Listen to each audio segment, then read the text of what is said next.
Je m'appelle Clémence Tellier, je suis dentiste depuis 10 ans et spécialisée dans la prise en charge des enfants depuis 2021.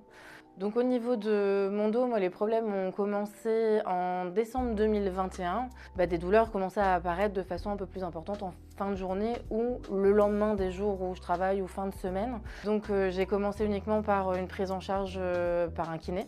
Malheureusement ça n'a pas été suffisant. J'ai fait une démarche auprès de la MDPH pour une reconnaissance RQTH de par les imageries de mon dos, de l'hernie discale qui était bien présente et des contraintes liées à mon travail. Du coup, la RQTH a été reconnue, ce qui a permis de monter un dossier pour une demande d'aide de financement auprès de l'AGFIP, qui du coup m'a permis de pouvoir avoir l'exosquelette.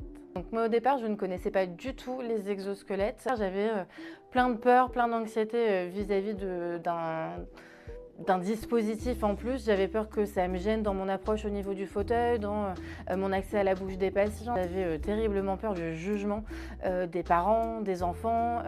Mais pour finir, tout s'est fait de façon assez fluide. Il a fallu que je me force un petit peu au début quand même à le porter en le cachant bien sous ma blouse.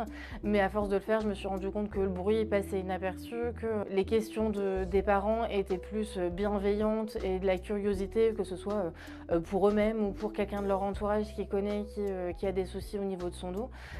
Et donc ça m'a complètement décomplexée à le porter et même à l'installer devant les parents. Mais je le ressens quand même, cette aide, notamment à la fin de la journée, mais surtout le lendemain, lorsque c'est un jour de repos. Lorsque j'ai porté l'exosquelette, j'ai quand même beaucoup moins de douleur au réveil lors de mon jour de repos suivant. Alors que lorsque je ne le porte pas, c'est là où les douleurs ont tendance à revenir.